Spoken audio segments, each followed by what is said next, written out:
It's the Premium Pete Show. Internets, welcome back to another episode of the Premium Pete Show. Sitting here with a friend, a return guest. Okay, we gotta go over someone who has her own day. Okay, we'll call you a journalist, on-air personality. When is the author? Any author coming soon? Yeah, you know they've been trying to get me to write a book, so and that's what I went to school for, writing. Actually, return guest. Okay, that's what the main thing. Return guest.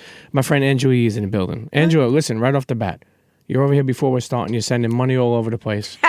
You're paying it forward. You're using the Cash App. Yes. Okay? I love the Cash App. Yes, I love Cash App too. It's so easy. The only problem with it is that people keep on requesting money from me, and that's not happening. Wait, but why? They know your Cash App? I don't even know these people. And are they look saying? Look at this. I'm going to show you, just so you can see. Look at the people's request. I don't know these people. This person wants $2,500 for a car repossession. What? Somebody said $10 please for, what does it say? For help a hungry mom and kid. This one says $500 for a blessing. This one says $100 for a hurricane. I'm like, I don't even know y'all. And let me tell you something. And then in my DMs, people ask me for money. And I feel like this. If you don't even understand, I get like literally maybe about 25, 30 people a day who I don't know requesting money. You know, you mentioned DMs. And as much love as you get, I'm sure you get hate also. Of course. No love without hate. Now, you know, it's funny. I always talk about this. People will look at 100 good comments and only focus on one bad comment. Do you know, I'm sure you learn how to like shake the hate off. Yes. But how do you deal with it for people who go through it, even women particularly? Well, I mute people. I block people. And I'll say this. I don't really look at, the only comments I look at are on my social media pages because I do a lot of things with different companies. So I want to make sure I keep that clean. But when it comes to like comments on other pages like YouTube, I don't monitor those at all. So you can say whatever. I don't even look at them. Because I feel like a lot of reasons why people are suffering today is because they care so much about these negative comments, and I don't ever want to get in that rabbit hole of caring so much about what people say. So I just feel like I'm going to be successful. I'm going to keep doing my thing, so it doesn't really matter. Like, somebody doesn't like me, is that going to make me stop working or make me do anything differently? It's not. So what's the point? You know, it's funny because it's like as much love as you get, and this is anybody, you'll also get hate. Of course. You know, but also in radio, you know, it's funny because I say this, I say that, when it's all said and done, I think that people will call you a legend, even though that name is, that title is kind of tough for people to take. But if you've been able to conquer things in your journey, you know, it automatically has to be put up upon you. It's almost like an OG, right? You don't just call yourself an OG. It comes from being seasoned. You know what I mean? Right. And being around and being somebody that's knowledgeable and has broke barriers. But the reason why I say that for is because, everyone in radio wants your job. Like when you think about it, like people outside are probably like, I would love that job, right? So, with everyone gunning for your job, and I'm not saying that people gunning for your job, but people who feel like maybe they could do better. Yeah, of course they do. How do you stay sane from that? Well, I did this whole TED Talk, right, about reasons why people hate on you who don't even know you. That was like the whole premise of it. But there are reasons that people hate other people who they've never met. And a lot of that is really a reflection of how they feel about themselves, right? So reasons why people might not like you is like, why does she have this and I don't? That's really what it is. It's not even just, man, I just don't like her. It's usually related to an inadequacy you feel within yourself. Like, she doesn't deserve that. I deserve it. That's one reason why. And people hate things that I think that they repress for themselves. Like, you see politicians or people in the church all the time hate homosexuals. And then you find out later on that they are homosexual. You know what I mean? So there's all different reasons why people hate people. But I do think that sometimes people hate on you because maybe they're just sitting at home, not living, quote unquote, their best life. And so they hate to see you like, man, she's out here flourishing and profiting. Instead of saying, you know what, let me hit her up. Because there's people that work in radio that like I've seen write like negative things about me that I've never met. But I know they work in my field. And I kind of feel like, why would you do that when I try to help people as much as I can? So now you just close the door for yourself. Makes sense. Last time we had you on, we spoke about your journey. And, it's a special, a long one. One that definitely is like, to me, like a flower that blossomed. But more importantly, so much has changed. But one thing we spoke about the last time you were here was about women woman in the workforce, woman in hip hop, woman in radio, and speaking about do you still feel it's hard to be a woman in media? Yeah, I was just talking about this earlier today. No matter what, like, things might have gotten better, but the truth is that it still is difficult for women. Like, it still is a situation where, I could post a picture with the artist and people would be like, oh, yeah, she fucked, she smashed. Charlamagne and Envy could post that picture and it's just cool. People are commenting, oh, you need a stylist, you need this, you need that, you're fat, It's like, dude, why do you care? I'm on the radio. You know what I'm saying? Like, I'm not a model. I'm not a fashion person. I'm not trying to smash anybody. I'm minding my business. I have a boyfriend. I'm in a relationship for like the past few years. I'm not even thinking about that. But just how people will speak about you because you're a woman, you're a hoe, you're a thought, anything. Like, it's just crazy to me. And I find they don't do that to men, but they definitely will do that to a woman. Or they'll be like, oh, you need to get ass shots. You need this. Why do you care? Like, I'm not fucking you. Yeah. So you should not care at all what I look like. I don't care what you look like. Jay-Z said it the best. What I eat don't make you shit. You know what I mean? Like, why do you care? It's funny because people just want to find info or gossip. They try, and again, this is something we spoke about the last time, and as we just surf back over, even with what's his name? God, it was in my mind when they try to make this dude. God, man, Gucci, man. When they try to say, like, he tried to say something, or even people, but even lip service, your podcast, right? Which focuses on a lot of sexual stuff too. Yeah. How have you been able, and I mean this, and I think I said this before, you could talk about sex, but you're not out there like that. You know what I'm trying to say? Like, you're not, I feel like you've been professionally, you've learned how to professionally talk about things that people don't like to talk about. Well, when I first started Lip Service, it was supposed to be an empowering show for women. The reason why I started it was a couple of different things. When I was at Sirius, I found that a lot of these women that were like in music videos that guys were lusting over, nobody even knew what their voices sounded like. And nobody knew anything about them as a person. So I did that because I wanted to give these women a voice, not just a person that you see in a music video or you see pictures of and you're like, oh my God, I love her. I wanted it to be like, let's see what this woman's personality is like. Let's give her a platform to speak and tell her own story. And the other reason I did it was because there's just women, everyday women, and we just want to talk about different things that we're interested in, but maybe don't have an outlet for that. And it's so taboo. Oh, we're not supposed to be talking about sex. We're not supposed to talk. But then where do you learn how to do certain things? Sure. Maybe you want to learn how to give a great blowjob. Well, where can I go to find that out? Maybe you want to learn how to participate in S&M. Well, where can I go to? Let's talk to people who have actually done these things. And if it's something that you want to experiment in, at least now you have information from people who have done it, other points of view. Like sometimes I think we're hard on ourselves and we think that we do things as women and we even look at ourselves and be like, oh my God, I'm such a hoe, I did this. But then you can hear other women say, well, I've dated more than one guy at a time, or, I went through a period where I was doing whatever, and we shouldn't feel bad about that. So it was just important to me for us to own who it is, what we are. We are sexual beings. Sure, no, it's important. It's important to do that. You think about it. Recently, you just had your own day. Okay, and August 28th, baby, Angela Yee Day in New York. Okay, here's the question: how the fuck does this happen? That's a great question. I didn't even know that was going to happen when I went there. But okay, let's see. Explain for people who maybe listen who don't even know that you got your own day. I got my own day. It's August 28th. And so every single year, right, the mayor and his wife do a celebration, and it's for the West Indian Day Parade. And so before the West Indian Day Parade, they have this gathering at the mayor's house at Gracie Mansion, and it's just a celebration of like Caribbean heritage. My mom is from Montserrat in the West Indies. Shouts to Montserrat. They wanted to honor me this year, and I was super excited about it. I was like, this is amazing. I'm getting honored. They've honored some great people in the past, and I get to go to Gracie Mansion. I've never been there. So I get there. I just think they're going to give me like an award or some type of something. And then I see the proclamation that I'm getting my own day. And I didn't know until I got there. And I saw them holding it, and I was like, can I see that for a second? Because I thought I saw this day, August 28th. And I was like, wait a minute. So I was really excited to get my own day.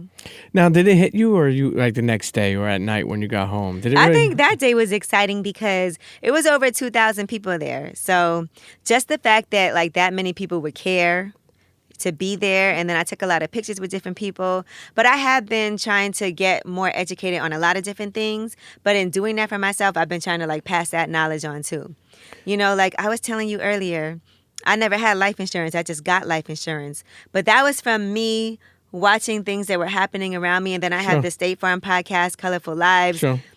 And we had a State Farm agent, Victoria, who came in and talked to us about why you need life insurance. And it's not necessarily like when you die, this is money for your kids. You can actually use that money and cash out your life insurance later on and use it for something. Sure. And so I didn't know that. There's all these different types of life insurance. So I was like, you know what? I don't ever want to be a burden on anyone if anything should happen. Like, imagine something happens to you, you know, and it's untimely. I would love for, like, my parents, my brother, my family members to at least, you know, aside from all of that, here's some money for all of you guys. So at least that's something. Sure, leave something, but more importantly, have them not have to take care of you. Right. You know how many people I know, and it's sad for me to say this, that were big shots, like in the street and this and that, and people have to pay for their funeral. Right. They don't even have money to pay for their funeral, but they have Rolexes on their hand, they had chains on them, best dress, best sneakers, but you know, come around, somebody got to put up $15,000, $20,000 for their funeral. Right. So I try to like learn stuff all the time and just make important life decisions. That's even about investing, about starting companies. And because I've done those things, I want to encourage other people to do them. You know, just opening like the juice bar. And now I'm about to do this pressed juice business called drinkfreshjuice.com. That's the plug. It launches in November. But something like that for me, like people ask me advice about starting. Who's that with? So I'm doing that with my friend Kwesi and his wife Kim. Me and Kwesi actually went to school together from when we were young. He's from Brooklyn also. And him and his wife Kim, they had their own business in the Cayman Islands doing fresh pressed juices. And they've been doing that for like over 10 years and doing it in Brooklyn also. So I came to him like, I really want to start a subscription-based pressed juice business. People all the time hit me up about, oh, can you open a juice bar in our city? We don't have anything like that here. So I was like, you know what? I can't open juice bars in all these cities, but what I can do is do this pressed juice business. The pressed juices will be good for 3 weeks. People can order them. They can subscribe. And it makes you feel so much better, like just being healthier and learning things about your body. Like in the morning, you know, I have a juice every morning. And so that's what really helps me. I never really get sick. You know, I don't miss work. I never call out sick. I'm up all the time. I barely sleep, but I can do it just because of what I put in my body. Let me just give the internet's understanding of your hustle, and that's one thing I've always admired and appreciated over the years. One is you were up, what time this morning? 4 o'clock. 4 o'clock, okay. You were at the Breakfast Club for how long? I was there till about maybe 12:30. Okay, 12:30. And, you know, you probably, you know, grabbed something to eat, moved around or whatever the city.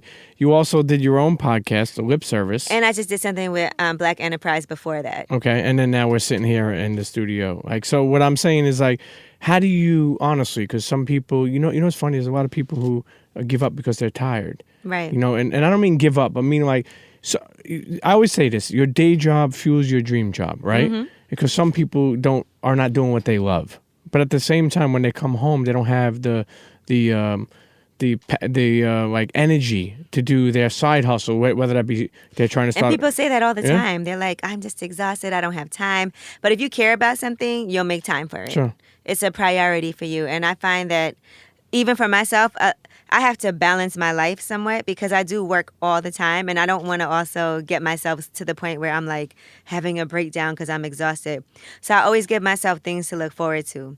Like I'll be like, okay, I worked for 12 days straight. So that means on day number 13, I'm going to set myself up for a spa day. Sure. And I'll go to the spa for 2 hours and take that time for myself. Or maybe that means 3 months from now, I have a vacation that I start planning now because I start looking forward to that now. So maybe in December, I'm like, okay, I'm going to go to Montserrat and go visit. So at least now, while I'm doing all this work, I have something that I'm like, all right, I'm doing all this now, but in 3 weeks, I'm going to be laying on the beach. You know, that's a great point. You know, I want to go back 1 second for, you know, somebody like Amber Rose, right, with her slut walk. Mm-hmm. You know, I know she was trying to bring light to the double standard. Right. Do you believe in the message of? Well, just to be clear, though, the slut walk isn't something that she invented. Yeah. So it was something that already existed. So I think she got a lot of attention for it here because she attached her name to it. So I do believe that, yes, there's absolutely a double standard. I even just look at things that are happening. Like she put up a post about Bill Cosby, right? And everybody's upset about it. And I don't wish death on anyone. So I can agree with that. Like, people are mad at her. I don't know if you saw it. No, I didn't see that. Oh, hold on. I'm gonna read it for you. Okay, sure. Because I want to make sure. Okay, And read that out. And I would love to see what you think as well. But when you say you don't wish death on anybody, what happens about a guy who killed like 5, 10 children? I still don't wish death on anyone. Really? No, I don't. I would never do that. I do hope that you go to jail for the rest of your life, but I don't wish death. Like a death pen, you know. And if you happen to die, but I'm not the person saying I hope that person dies. You know what I mean? I just don't have that type of spirit. Like, I know we talk all the time about forgiveness and all of that. I think when you wish bad things on other people and when you hate other people, it's more harmful to yourself. Even if they're bad? Even if they're bad, because I believe that if you're a bad person, bad things will happen to you. Mm. So, I do. So that's why I never, ever wish that to happen. I just know it will. All right, so I'm going to tell you what it is. Okay, so she posted Bill Cosby and she said, "Man, fuck the fact that he's old and fuck the fact that he was on TV. He is a sexual predator just like Trump and Harvey. I hope they get their day as well. So y'all are going to sit here and tell me that all of these women are lying. FOH, if Bill Cosby raped and drugged any of you women, men that I've been seeing on the internet standing up for this rapist or your mamas, you would be scared to say something too because you would assume that no one would believe you. Shit, I would actually be scared to say something because in his entire life he has been put in such a positive light. That's why he got away with it for so long. We should be praising these women for showing us exactly who he is. I hope he doesn't die in jail. I hope he does the full 10 years and then dies the day that he gets out. Justice is finally served. Shame the rapists, not the survivors." Now, this whole Bill Cosby thing is crazy to me because do you think that he's guilty? Yeah, you know, it's funny because one thing I will say is that it's funny when people used to come out of the woodwork, you almost thought that maybe they wanted money. I'm sure you felt that over the years when you see people come out of the woodwork. I meaning like after all these years, like it's kind of seems fishy. But with that many people, I do believe that somebody's telling the truth. What I think this show people is first of all, these allegations aren't new, right? There were people that accused him of things like decades ago, and the police didn't press charges. One woman went and did a police report. The police didn't press charges. Even with Andrea Constant, back in 2005, that's when they had the deposition. That's where the information came out, where he admitted to buying Quaaludes to give to women that he wanted to have sex with. He said that. You know, so people are acting like this is new. These are things that have been going on for quite some time. These are not like new allegations, new people accusing him. Even like Janice Dickinson in her book, she wrote about Bill Cosby and how he, you know, attacked her. And she wrote about it in her book and they made her take it out of her book. And this was a long time ago. So Beverly Johnson, you know, she did her story after all this came out. She didn't say that he raped her, but she did say that he drugged her and she managed to get away. And so I think that the fact that people are like, he was trying to buy NBC or... Truthfully, the reason why I didn't ever doubt it is because my mom knew somebody that never came forward with anything. She was a lawyer, and she was like, you know, we used to call Bill, and this is when I was really young, before like I knew anything that was going on. She was like, we used to call him Mr. Dope and Grope because he would drug women and then, you know, assault them. I don't even think she said assault. But anyway, she told me this story about somebody that she knew, and it was never a public story. And so I've always had it in my head that he does things like this. So that's why when all this started happening, a lot of people doubted it. But in my head, it was always like, oh, there's something, you know, going on here. Because it's something I heard about from when I was young. Sure. You know, I think one thing that's hard for certain people, particularly even me, it's like Bill Cosby was a perfect TV dad. Right. And, you know, back in the day... Yeah, you know, I know. Right. I know. But at the same time, so was the Fresh Prince of Bel-Air. Like, I learned a lot of parenting from like that, from, you know, Uncle Phil, you know what I mean? And even like for me, just being like a you know, separated dad to a daughter, like even like Who's the Boss was big for me back in the day. I mean, I don't watch TV anymore, but these things growing up, you know, like I learned a lot about parenting. And I was like, oh, shit, that'd be cool if I used that type of parenting technique when I was older. And you still can. But it's like, but no, you're right. But I'm saying it's like, I think some people are like, damn, this is not the guy that, you know, but again, it's TV. And then, you know, what I think is interesting is that people also are like, oh, all these decades. Well, yeah. Like, imagine, you see how these women are being vilified now for things that happened before, that they finally been like, I'm going to come forward and tell my story. Imagine they said that back then when he was a powerful man that he was. what happened to them. There were a lot of people who said that their careers were never able to flourish because of that. They were scared. Like, these are women, some of them in the beginnings of their career trying to get on. And same thing happened with Harvey Weinstein. You know, a lot of those women were like, I can't say anything about it. It's Harvey Weinstein. My career will be over. So is he next? I mean, he already has been charged, or he has in New York. Remember, he had to turn himself in. Yeah, that's right. So hopefully, hopefully. But I do think for women, a lot of times in business, we feel like something happens to us, we have to be quiet about it because we don't want to lose our potential career path.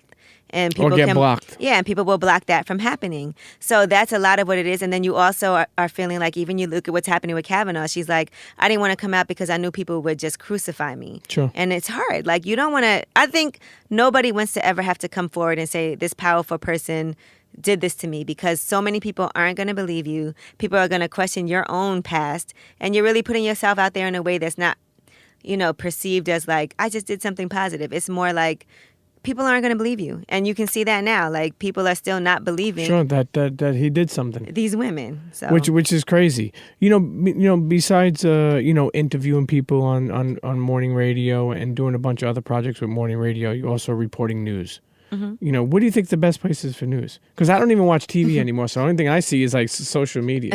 Twitter. No. Do you think Twitter is a good source of news? I think you have to get news from several places because you can't go to just one place.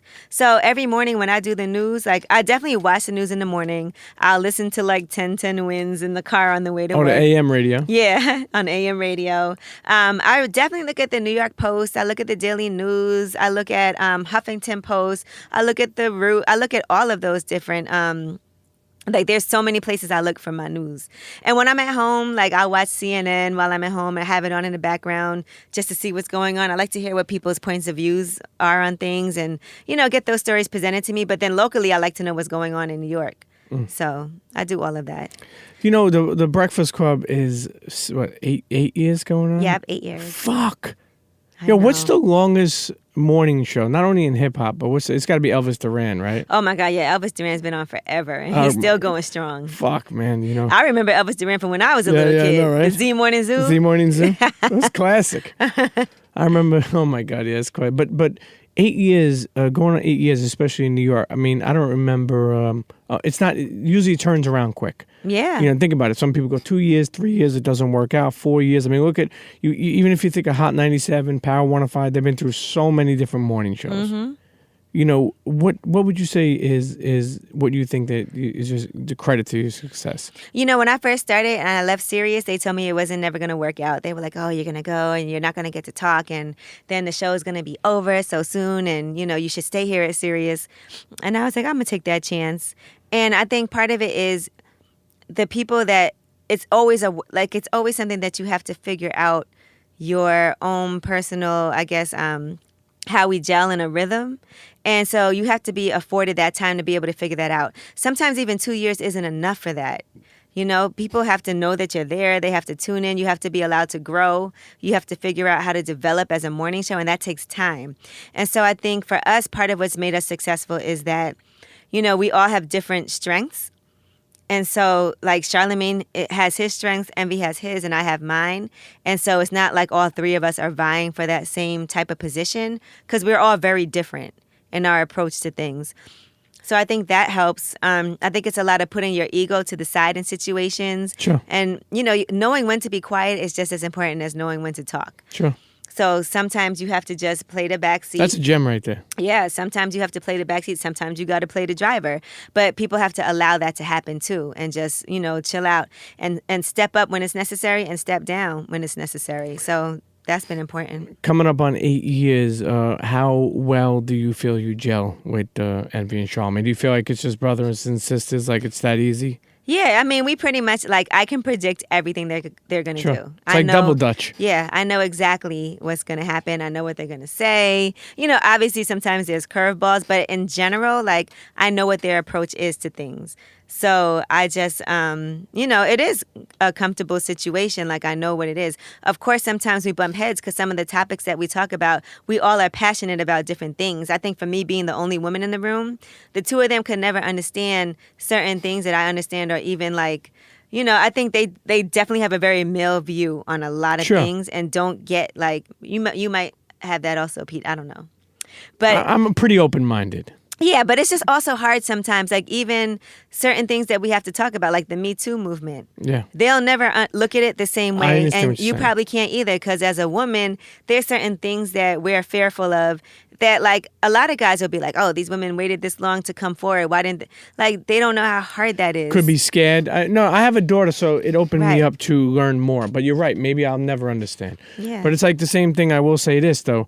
There is a double standard, and I could see that for myself because I could go out and sleep with 3 women, and I'll be praised, and a girl does 2 guys, and she's a slut.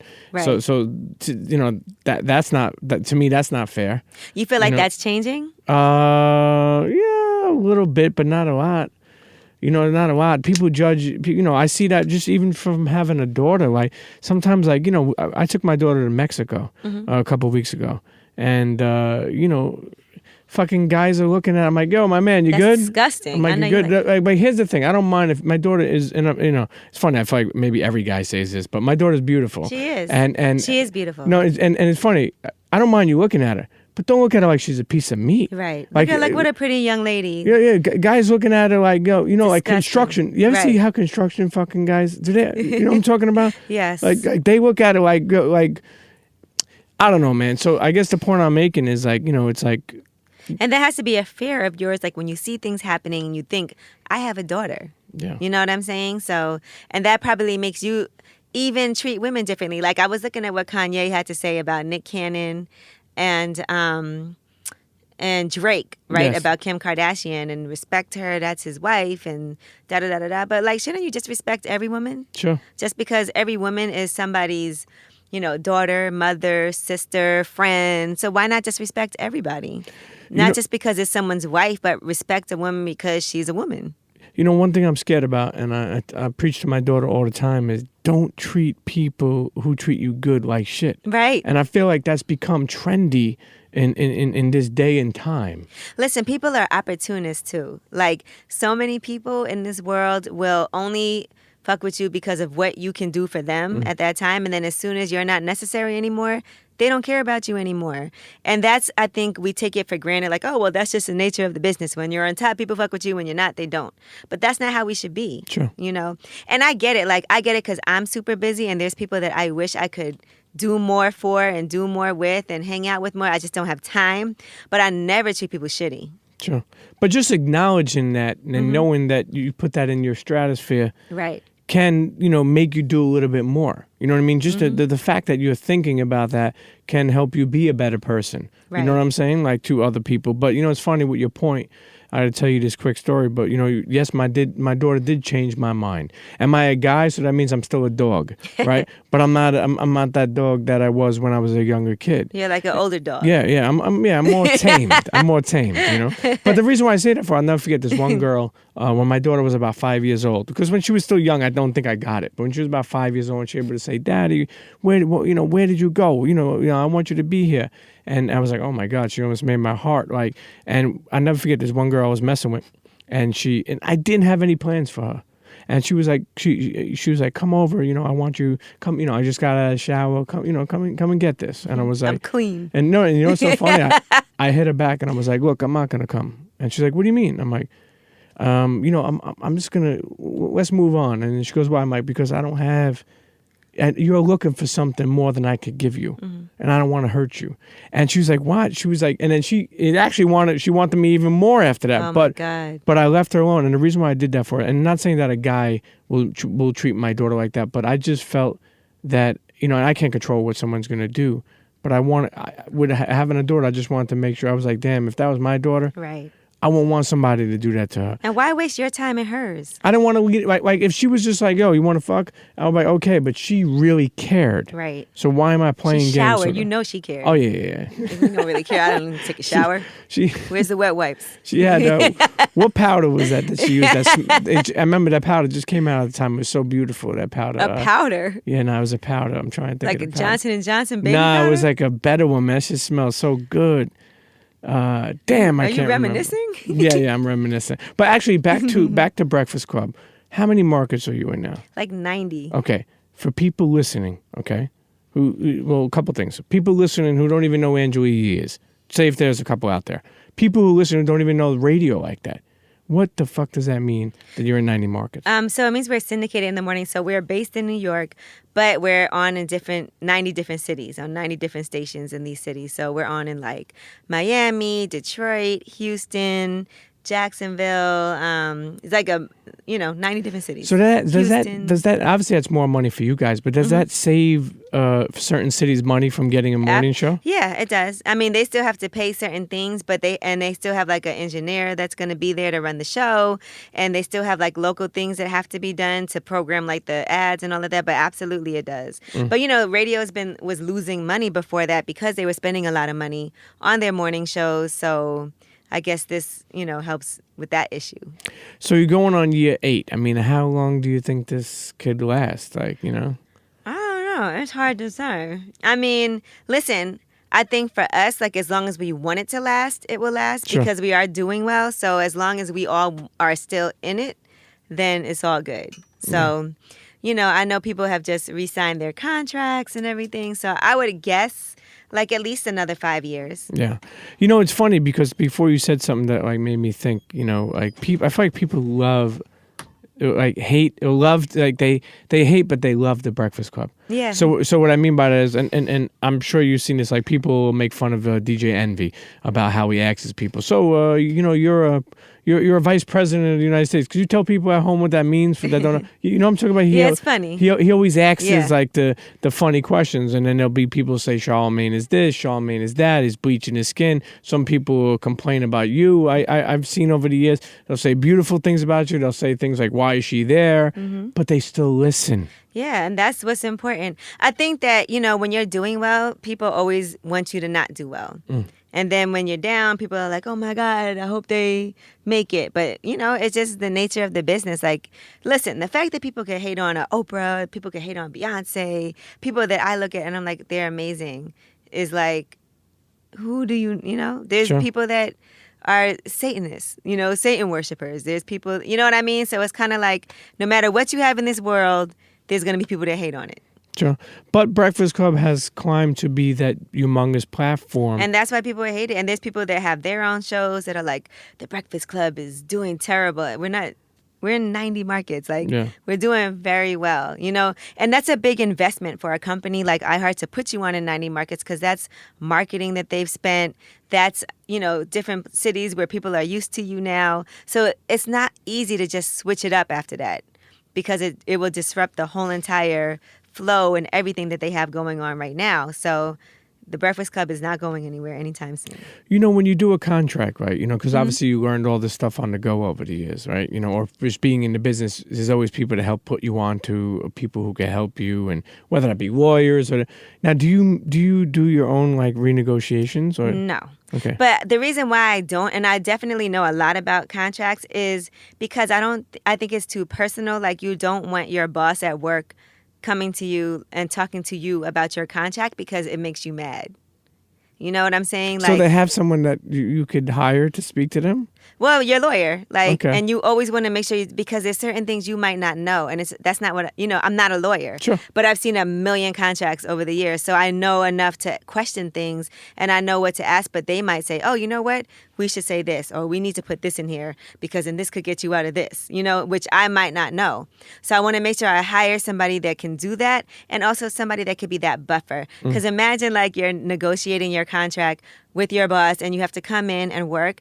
But you're mad because you're asking for this, they're offering you this, and they'll play hardball with you. And I also feel like they won't respect it as much if you come in there yourself trying to negotiate for yourself. And also, a lot of times agents and lawyers know what other people got because they negotiated other contracts. So they might know, well, this person on this morning show got this, and they have this many listeners, and you have more listeners than them, so you need to be asking for this because I know this person got this. So that is all really helpful information. And that's just a lawyer doing that? So that's just... Or an agent. And a lot of agents are lawyers. Yeah. And you got to give a big piece to them?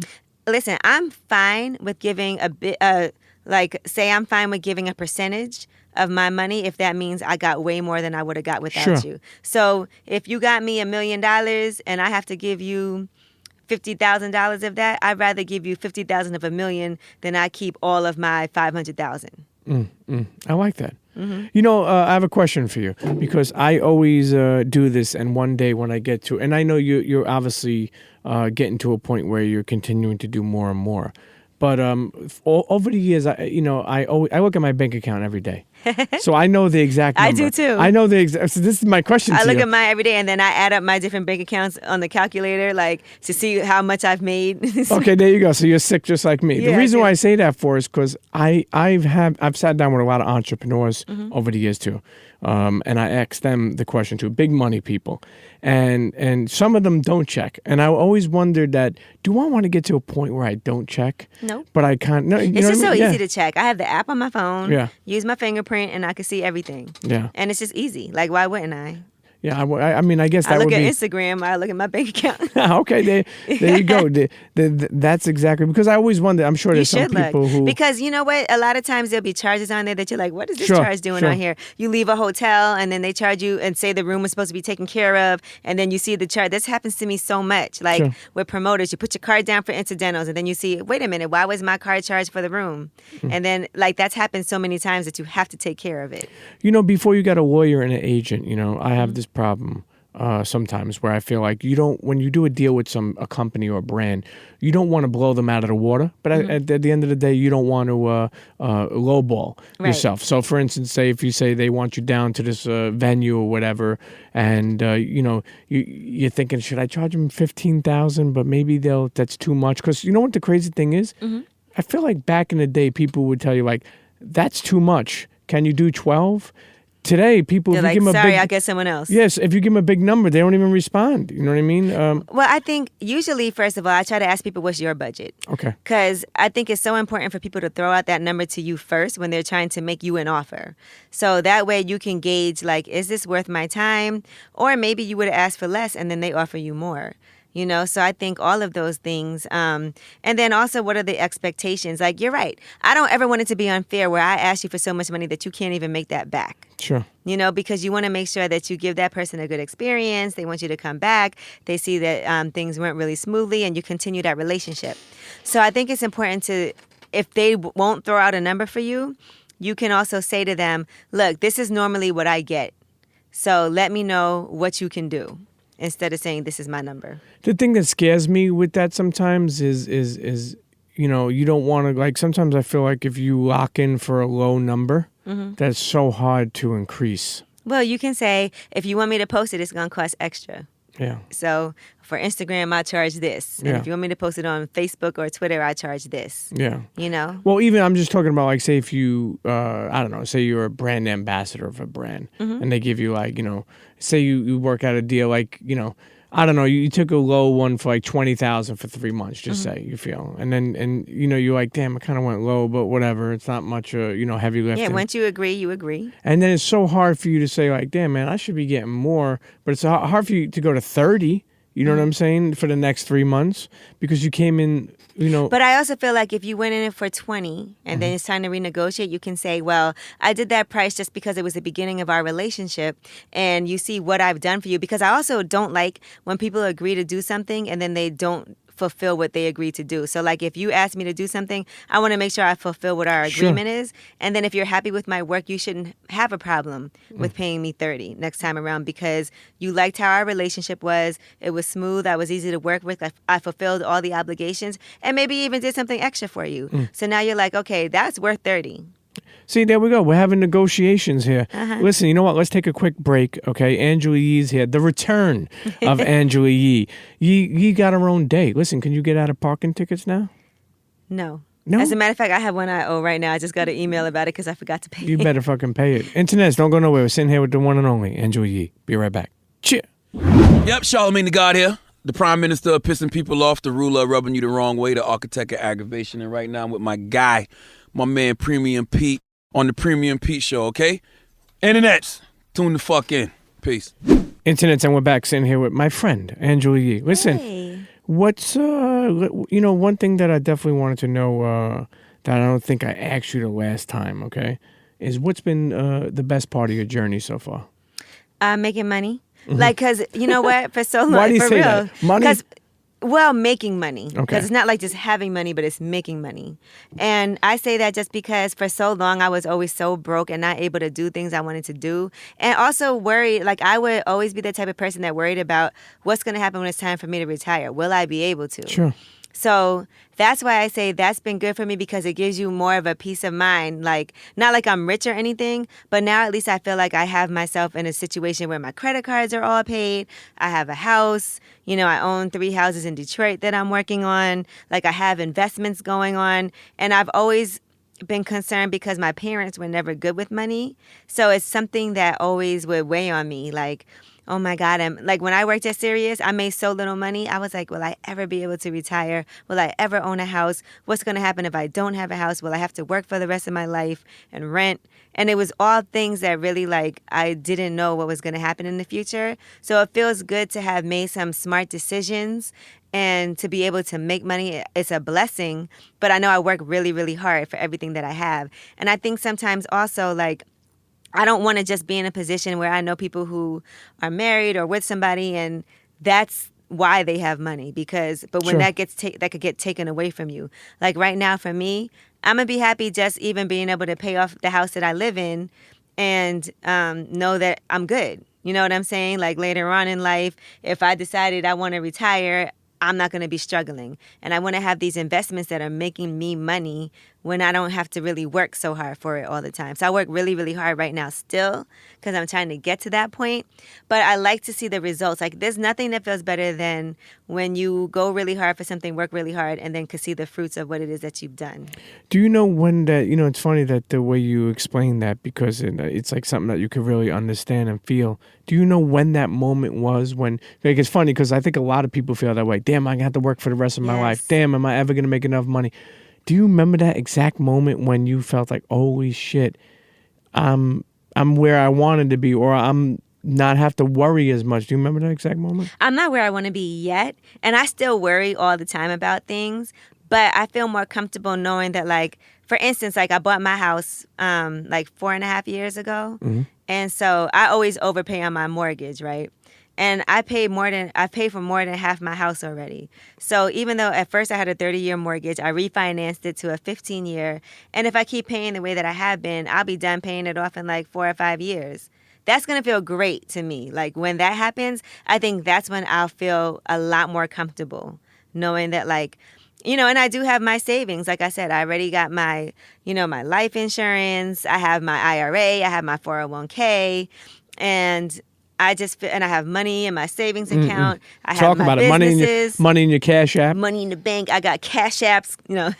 But I mean, and really I want to be able to do things for my parents too. Like I really want to redo their house. So there's a lot of things I still want to do. You know, remember when I bought my dad a car? Yep. Like just being able to do those things are so important to me. So I don't think I feel comfortable until I'm able to like really do the things the way that I want to do them. But right now, I feel like I'm in a good place, in a good position to make those things happen. But, you know, money can be so stressful. Like when you have to think about finances and where am I going to be and what am I doing? Am I doing the right thing?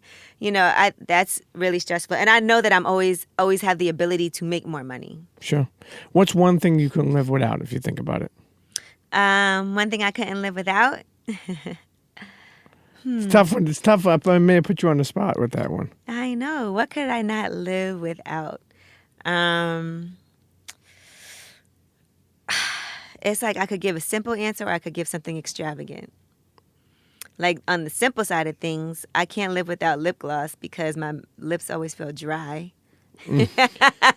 Like I can't go to sleep without putting like lip gloss on. Your lip gloss is popping. Or some type of Vaseline or something. There's no worse feeling than when my lips feel dry.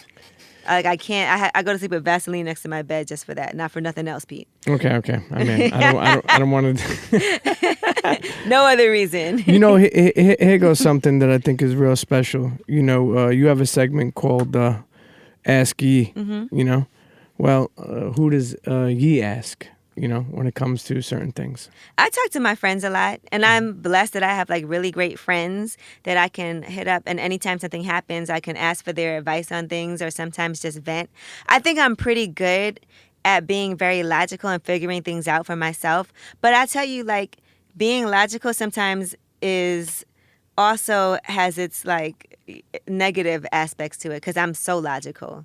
Like I make decisions sometimes based really solely on what's logical rather than what I feel in my heart. Is it hard keeping your personal life personal? Is it hard? No. Like, here's the thing about me is that I don't go out and hide things. Like, if you know me or you see me out on a date, it's all good. But I don't, like, post things necessarily, you know? So that's just how I feel. Like, I feel like I don't want my boyfriend to have to deal with the shit that I have to deal with.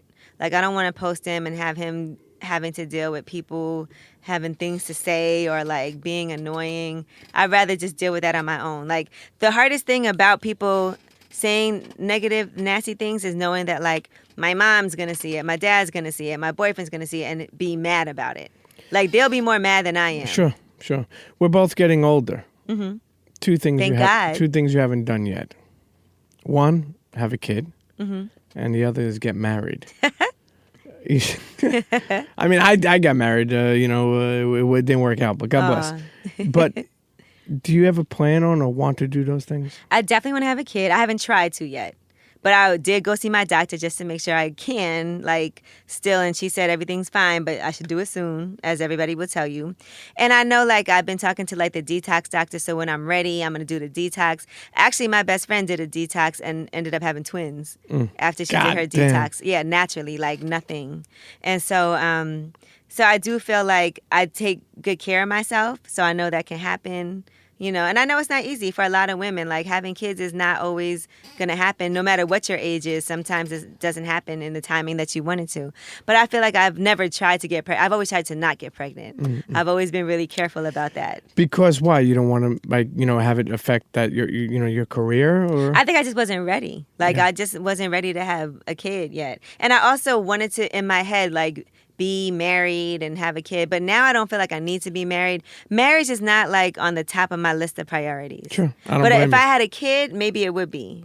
But I think that's also a stereotype. Look, I just want to say this. Everything don't have to be perfect to be married. Everything don't have to be perfect to have a kid. I think people wait for the perfect time and it never comes. Yeah, and I don't mind, like, I think that I'm glad I didn't have a kid earlier with some of the people I dated. Thank God. Sure. But I mean, I would have made it work, but still, like, child support. You wait this long and you're like, well, I might as well do it with somebody that I at least know is going to be a great dad. Yeah. Be in my child's life, be good to me, that I don't have to. And as a woman, you also have to think, just in case he turns out to be a bum, can I handle this on my own if need be? Because I do think that's something that is so important. And so now I'm in a space where I feel like I could handle it on my own if I had to. Nobody wants to, but can I? Yes. This one is for people who may know you or may not know you, but more importantly, I think when we say, who is Angela Yee? And when we say that, obviously we know you're a businesswoman, entrepreneur, radio personality. But who is she? I would say who's yourself at your core. Without those things, who is Angela Yee? I'm a nerd. Okay. Like, I love to read books. I love to write. I like to watch documentaries. So definitely, I'm a nerd. I'm also, like, a little OCD. If you come to my house, I'm always like, my house is a mess. And people are like, where? But I'm always, like, cleaning up, straightening up. Like, when I go home, even tonight, I've been out all day since 4 o'clock this morning, right? I woke up at 4 o'clock. And by the time I get home, it'll probably be, like, 10 o'clock. And I have to get up again in the morning. But I'll probably go home and clean up some tonight. And, like, just because I can't help it. Like, I'm always trying to put things in order. I'm also, just like you see on Ask Yee, the person that everyone goes to for advice. And I've always been like that. Like, since I was young, all my friends, I'm the one that they come to. And, like, what do you think about this? What should I do about this? Can you help me with this? Because I'm definitely, like, always a solution-based person. Sure. I'm always the one that's not negative and focused on the problem. I'm always like, this happened, now how can we solve this problem? And I tell everyone to do that. Like, instead of focusing on what's wrong, let's focus on how can we make things right.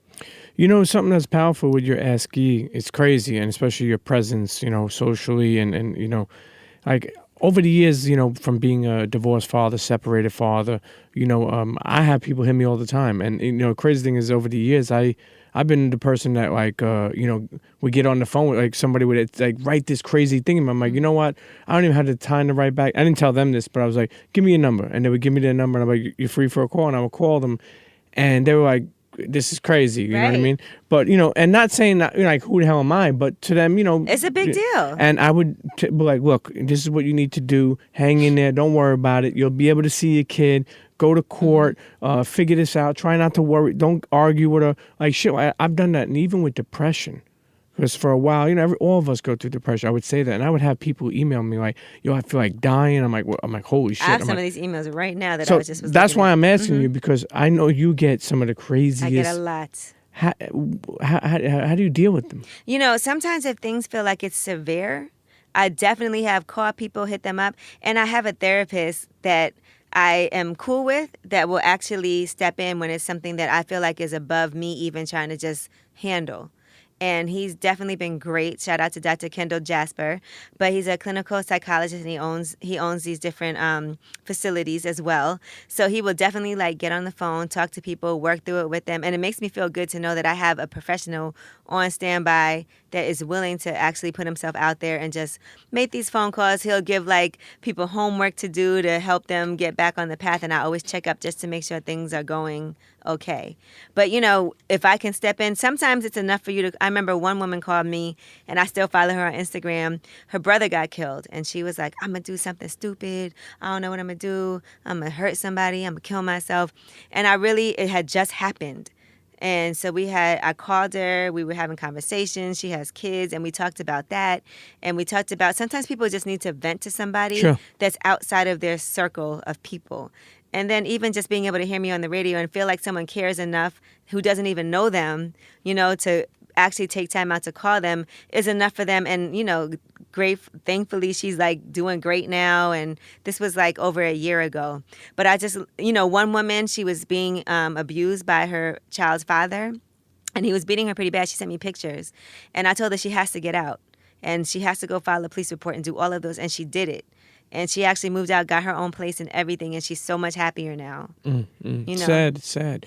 I also seen some funny ones. I remember one that said that the dude said that he is in the house living with his baby mama. And I think he said his baby mama's sister lives downstairs, that he would go downstairs, pipe her. Oh, God. And he says then he would go upstairs and pipe his baby mother. He said he knows it's wrong. He says, but the baby mama's sister, this is the exact words. It's coming. It was a post you put up. The dude said that the baby mother's sister could suck a gumball out of a straw or something like that. I don't know if you remember this one, but this shit was I was dying when I seen that. No, listen, guys have real life things that guys are stupid and they will come up with an excuse for anything. They can justify anything. They'll be like, well, I know this is wrong, but that's not a justification for anything. I got to find this 1 second. I got to find this to make sure I tell you it's the right one. Hold on one second. You should see some of the other ones I get, or even some of the people that call into the show. And but I do want to stress for people a lot of times people know the answers to their questions. They just want to hope that you'll tell them they're doing the right thing or whatever, or they just want to just say it. You know what I'm saying? But you know what you're not supposed to be doing. You're not supposed to be banging your sister's. It's crazy. I mean, look, but I do admire that you take it above and beyond when people ask for, because that's the thing. People think social media sometimes is a joke. Some people are really serious. What they're going through. Right. When was the last time you were speechless? Last time I was speechless? I don't know. I don't think I'm ever really speechless. A lot of times I have a lot of things I want to say in my head, but I hold my tongue and I don't do it. So I don't think that's the same as being speechless, as more so that's me just being too cautious. Because I really do think so hard sometimes about life. Sometimes things we say is like a game of chess. If I say this, then this is going to happen, then this is going to happen, then this is going to happen. And I really overthink things. So sometimes if I'm feeling like I'm about to go ham, I'll just be quiet. And that's how I really control what I think and say. I'll count to 10 backwards in my head and then just be quiet, because I'm I'm about to say something crazy and I don't want to put that out there because I don't know how it's going to affect this, and that. Breathe. Yeah. Breathe. I think about that. I think about, Angela, don't be mad in this moment. Don't let anybody take you out of character. I feel like I started to learn that over the years. That's how you lose a lot of opportunities too. When you come off come off the hip, you got to think about something for a second. You got to think bigger picture. Sure, always. exactly. I always think bigger picture. Exactly. Your schedule is so crazy, and we spoke about it before. Do you ever cook? Yeah, I do cook. Not as much as I want to, but you know what? So I've been trying to be healthier, even more healthy now. So I already don't eat red meat. I don't eat seafood. I don't eat pork, right? I've never eaten seafood. I haven't had pork since I was like 8. And I haven't had red meat in about 25 years. Holy shit. So the only thing I still eat is poultry. So what I'm trying to do now is only eat it 3 times a week. Why don't you eat seafood? Because, truthfully, because my mom doesn't eat it, so I didn't grow up eating it. So she never made it or got it for us because she doesn't eat it. And so because of that, I've just never liked it. And I'm such a picky eater. Like, there's a lot of things I don't eat. Like, I don't like broccoli. What's your go-to? I don't like mushrooms. What's your go-to dish? Oh my gosh, to make? I love to cook in my wok, and I cook everything in my wok. So I'll chop up like whatever vegetables I feel like having, and then ginger, and cook everything in my wok. And so that's my main thing. Like, it used to be chicken and red peppers and green peppers and corn and all of that stuff and ginger, and I'll put it all in the wok and, do it like that. And quinoa, but now I'm trying not to eat chicken as much, so I just do like vegetables in the wok. You spoke about mom, not eating seafood. Like, if you had to think back, what would you say like was one of your fondest child memories? One of my fondest child memories?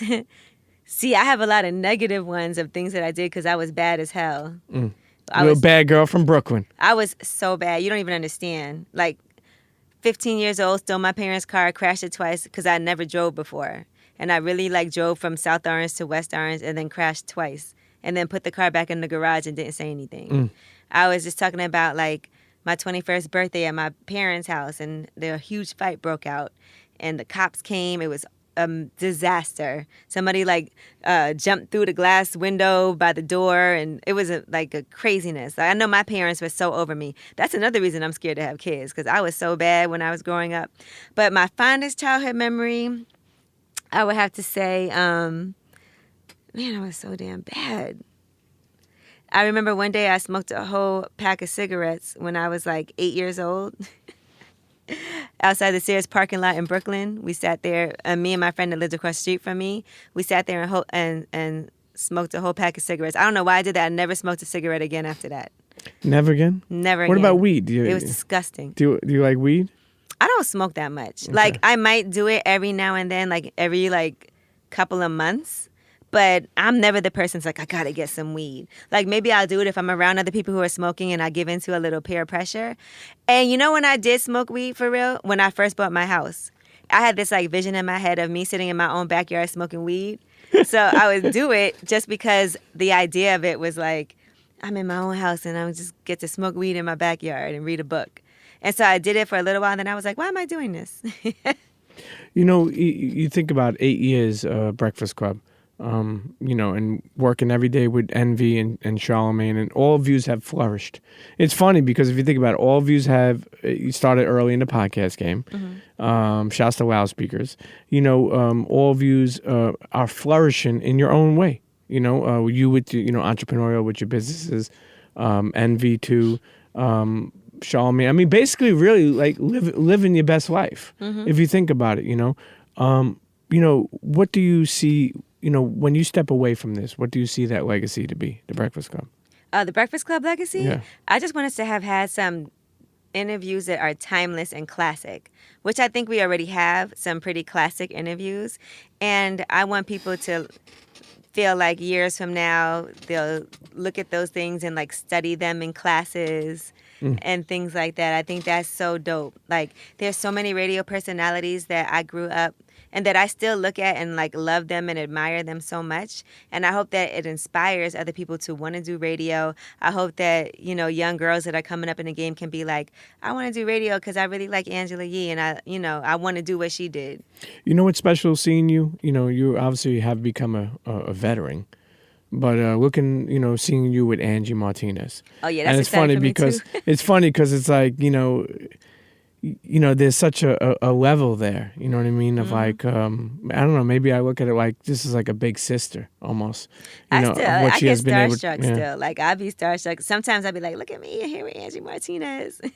Like, I'll go up to the studio sometimes and she's there and she'll be like, come here, Angie. And I'm like, oh shit, look, Angie Martinez knows me. It's still something that's weird to me, I mean, look, especially that we're from New York. You know what I Right. mean? Especially, I mean, Angie forever has done so much. I mean, her legacy will forever be remembered in her contributions. But being from New York, I mean, Angie Martinez, man, I mean, it's like she's voice in New York, It just makes me wish I would have got into radio even earlier. And I will say, like, when Angie Martinez was on Hot 97 and we were on Power, she always was still nice to me. I know, like, a lot of people over there weren't that nice to me, but she always was still, like, pretty cool to me. And she didn't know me like that. It's funny, too. It's like a year ago or whatever, maybe at least that. I sat down with Ebro. And I was telling him, like, yo, is this radio beef really a thing? And he was telling me, like, yes and no, but because I was asking him, it's funny, if people go back and listen, I was like, they used to never mention Breakfast Club. They used to never mention the names either. And now they do. And I asked him why. I got to show you this. It's a while. It's about a year ago. And he was just saying at the time it was probably strategic. Like he wanted the listeners to think of like who the hell they were talking about, but everybody knew who you were talking about. It's almost like I tell people, and I don't ever see Breakfast Club do that. Mm-hmm. I don't ever see them, strategically not mention a name. Well, or throw any shots. Like, do you believe in such thing as, and not only Hot 97, I don't mean this to them. You believe in radio beef? Like, do you believe this? I personally don't have any beef with anybody over radio, but I do feel like, aside from anything, no matter who you are or what you do, if you talk shitty about me or treat me shitty, don't try to in real life come to me behind the scenes and be cool with me. Like, we ain't got to be cool at all. So that's just how I feel. And I don't have beef with anybody over what I do for a living, because at the end of the day, you're applying for jobs at other places and you can end up anywhere. So all of that is corny to me. Like, it's so corny. I've never been that person. Like, we could still speak, say hi, say what's up, if you was cool. But because you weren't cool, now I don't do that. And it's not even anything that I feel like I've ever put that energy out there. It's just energy that's been directed toward me as being a casualty of a situation. Like, how are you mad at somebody that works somewhere else and you don't own the station? Sure. You know what I'm saying? And like, just little things that they would do that I would hear about would be like just whack to me. Yeah. Yeah.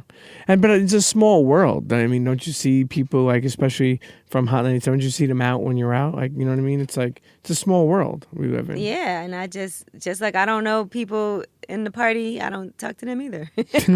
You know what I'm saying? Like, if I don't know somebody, I'm not going to talk. And like, seriously, if I don't fuck with you, I'm not going to pretend I fuck with you and come up and speak to you. I just keep it moving. It's crazy when you think about that. I tell people all the time. I remember, like, being in footwear. I remember, like, being at Adidas You have party. footwear beef? No, meaning there is footwear beef. Yeah, I'm dead serious. Brand beef. And this is years ago. This is even before Adidas's resurgence. I was flown out to an unveiling of Adidas shoe in L.A. Mm-hmm. And I'll never forget when I was out in L.A., I got hit up on Twitter, a DM from a kid I knew, and he's like, "Damn, Premium Pete's out in L.A."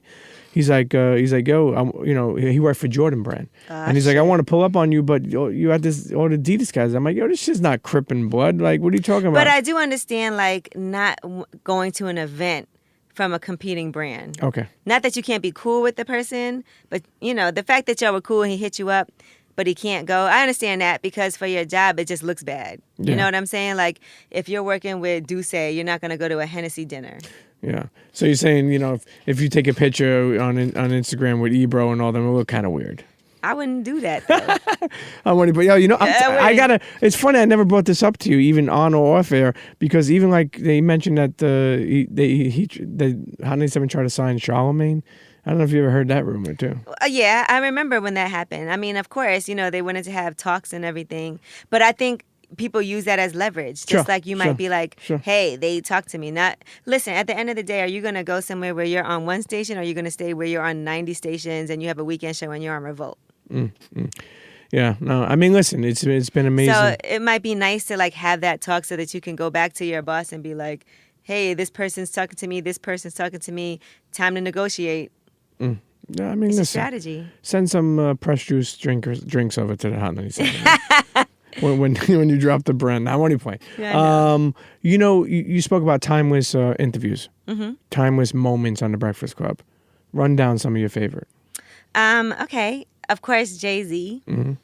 Of course, Ray J. That's always going to be a timeless classic interview for us. Birdman. Even We though talk about the Ray J when he called in, From Vegas. Yeah, from Vegas. Okay, yeah.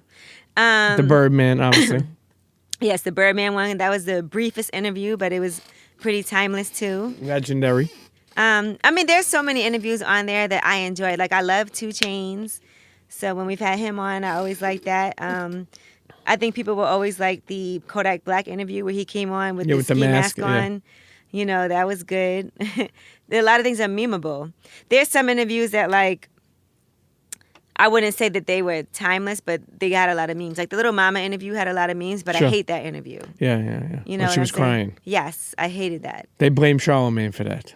Truthfully, he was not very nice to her at all. Like, period. But I'll say, like, before she came in, I was like, listen, Charlamagne's going to try to make jokes, da-da-da-da-da. She was like, nah, I got this. I could take it. I'm going to come right, but don't even worry about me. And then it wasn't nice. Yeah.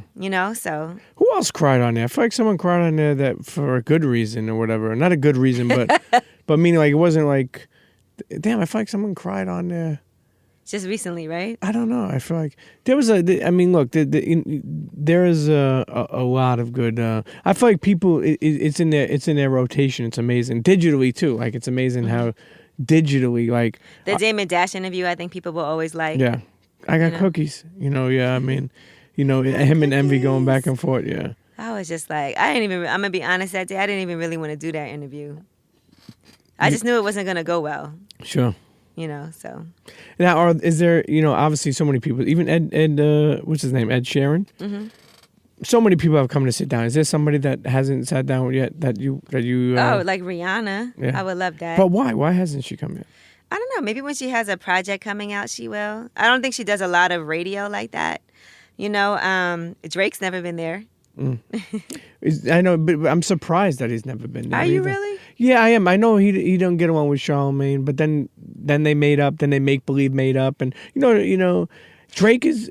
I'm surprised. I mean, he doesn't do a lot of radio now. Because he has his own show. Yeah, but I'm saying even early then, like, you know what I mean? Like I remember when he just came up, he came and seen me for some sneakers back before he went on Flex to do the freestyle, and he was honored to be on New York radio. Right. Yeah. No. I'm surprised they didn't get him at that time. For him, he probably doesn't feel like he needs it. Well, now. Right now, I mean. You know what's crazy about Breakfast Club? It's almost like become like a crossover, and what I mean by that is like other actors and other people from. It's not just hip hop. That's the thing. Like, and what I like is that whoever these publicists or even the people, they're letting them know like this is a platform you need to be on. That's not always true. A lot of times it's us doing it. Really? Yeah. See, so there you go. See, I don't know. Like Kevin Hart will like hit us directly and be like, "I want to come on this date," and they won't even the publicist for the movies or whatever won't even put us on the schedule.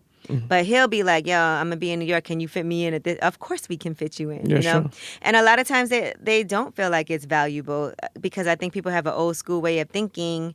But then, sometimes these publicists are surprised when they see the numbers that it does. What's great to me? Like the fact that you can see the results immediately. A woman, I was in Philly talking on this Women in Media panel, and a woman came up to me and she told me that she called the Breakfast Club one morning and she plugged her book. Like just, she was calling up just to shout out and tell them why you mad, tell them why you blessed. Sure. And she said it shot up to like the top of the list. Oh, man. Yeah, on Amazon just because she shouted it out and people heard it on the Breakfast Club. That's dope to me. No, that's special. That just means how important the platform is. Do you think Kanye will come back up again? I mean, him and Charlamagne, they're besties. Besties now, Listen, Charlamagne bigs up Kanye West every chance he gets, and ever since part of that, yes, is I'm sure, yes, but I'm sure like for Charlamagne, he feels like I'd rather just go on my own and go talk to him. He don't need to come to the Breakfast Club. Yeah, I feel like he's calmed down a lot too. Like meaning like he's always been very honest. He's very witty. He's very funny, very talented.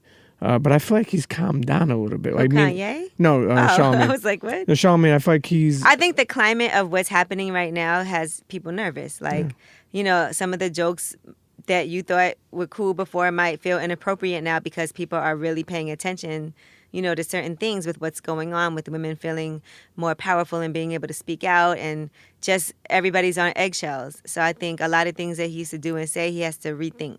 Some things I think are like corny though, not versus women, meaning like even like with Kevin Hart and that not Kevin Hart, Cat Williams, and that radio he was on with that Wanda. Yeah, Wanda. Like if that's true, like a husband, like come on, man, if you want to play, you gotta be willing to play too. You know what I'm saying? I feel like people can't take like jokes, not jokes, meaning like can't, like if you understand, if you're gonna come at somebody, not in a disrespectful way, but if you're gonna come out and bust on someone could bust on you and keep it on the radio. And that was a big viral moment for them. But I understand for Wanda's behalf, like she probably felt like none of the guys in the room came to my defense or tried to say anything at all. And this is like our space. And I get that feeling, but it's not enough for me want to shoot somebody. That doesn't make no But, sense. they said that's not what happened. I don't know what happened. So I can't say that that's necessarily what happened. But, that was a tough situation. It was tough. As we wind this episode down, your journey has been special. It's honestly fully just beginning too.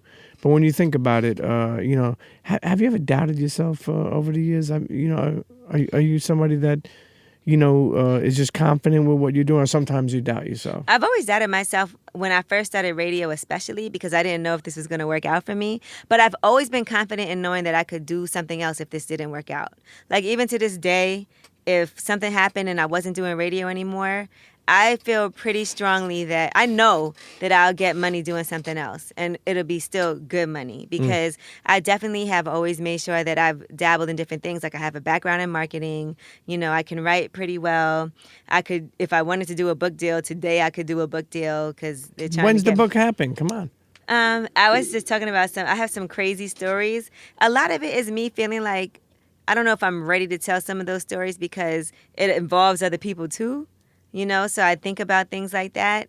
And, but yeah, I'll probably do it pretty soon. I think it's important. I do too. Yeah. It's going to be like probably more Ask Ye type of book. You touched on it a little bit, but, young girl listening, even guy, because there's a lot of guys that admire you. And I don't mean, I know what you mean. Yeah. No, I'm sure they're probably like, Right. she's pretty and beautiful, but, I'm sure that the, guys are inspired. They're listening. They want to get into radio. They want to be an entrepreneur. I don't know what the fuck they want to do, but they're confused because it happens. Right. What's some advice you have for them? Research. Just make sure that you set yourself up so that you have the greatest chance possible of succeeding. I think a lot of times we want to do things, but we don't do the necessary research to do them. Like if you want to open a business, then make sure you go to your small business services that's in your local city and see what resources are available to you. Take whatever classes you need to take. Get whatever certifications that you might need. Figure out, is this a great location? See what's going on in that area. All of those things are really important for you to be able to successfully start a business. It's not just saying, I want to start a business, let me do it. A lot of times we want to ask people for money, but you don't even know what it is that you're doing yet. Sometimes people will be like, oh, I just need some money to start a business. You haven't even done the research or put together a proposal or anything to show what it is that this business is going to be and why it's going to succeed and what makes you different from anybody else and why this model will work. I think it's so important for us to make sure, and there's so many free resources available where you can actually learn how to do those things. So I think that's important. I also think it's important to not do things alone. Ask people for help. Get a mentor. If somebody has a different skill than you do, let's just say, like for my pressed juice business, I am great at marketing and PR. But my partners know how to do all the technical aspects of getting the juices made and all of those things. So now we balance each other out and how we bring something different to the business. So instead of me saying, I want to do this, let me figure out how to do it alone and put the whole burden on myself, let me team up with somebody that has a different skill set than I do so we can come together and make it happen. When you think about Envy and Charlamagne, I think I may have asked you this before last time, but, sometimes you work with them every day, you don't get a chance to honestly say what they mean to you. Maybe they're annoying. Maybe you love them. But Maybe both. Yeah, probably. but honestly, sometimes we don't get a chance to do this until honestly someone dies. Like it's weird how people will be on Instagram like, yo, I have so much love for you. Yeah. What does each of them like? What do they mean to you, honestly? Like, and however you feel. I mean, those are for real like my brothers. Like sometimes they get on my nerves, but I know if I need anything, I could always tell them that I need something and that they'll have my back in it. And just like they know that I have their back as well. You know, obviously, Envy and I have a business together. Charlamagne and I have done things like before we even started radio. I just think about our really super duper humble beginnings of us building something together that people didn't think would happen. And I think what really always bonds us together is the fact that people want to see us fail. And so we know that we have so much work to do to make sure that doesn't happen. And I think for all three of us, we're also all like humble enough to know that we have to still work hard and that we have a lot more left to do. Sure. Listen, internets, check out Angela on Instagram and Twitter, Angela, Y-E-E, Yee. That's the best name for a jersey, Y-E, it's simple. It's you know what I mean? Yeah. Yeah, no, it is. It's great in the Bay Area. Yeah. Oh, really? Yee. Lip Service Podcast. Mm-hmm. When's that drop? Every Friday. Okay. Yes. They got Wale, very sentimental. It was a beautiful episode. I fucked with it. Yeah. They got a lot of people up there, but more importantly on the morning, every morning on Breakfast Club. And doing more on Entrepreneur. Listen, I do want to say, I wanted to have you back because so many things that I was proud to see, like Angela Yee Day, and you to continue to do entrepreneurial stuff and just be someone I feel that is, I always felt this, and I told you this before, but somebody that I feel like has a big heart, and more importantly, a great role model. I think I said this. Remember I told you about my daughter? Yeah, and I got to meet your daughter a couple of times, so that was really sweet and special. Yeah, because I think I said that in Atlanta. Mm-hmm. That's what I said. I said if my daughter looks up to her and is half of which I'd be happy and proud. Oh, she'll be even better. No, for sure. Because She will be. People could try to smear you. People could just say, but you ain't out there like that. You know what I mean? They don't It's have. fine. And I tell you, like, the only reason certain things don't bother me is because I know it's not true. So I just be like, oh, God, this is so crazy. But I'm like, all right. I mean, what can you do? Yeah. Internet's the one and only Angela Yee. Peace. Internets, if you enjoyed that episode, I want you to email me at thepremiumpeachshow@gmail.com. Again, that's email is thepremiumpeachshow@gmail.com. Let me know what you thought. And listen, all my advertisers out there, all my big businesses, my small businesses, whoever, a friend, a store, you want to advertise on The Premium Pete Show? Email me at thepremiumpeachshow@gmail.com and let's get working. Okay? Make sure you subscribe, rate, leave a comment on all streaming platforms of the podcast. Tell a friend to tell a friend, and we'll see you next episode. CHEA.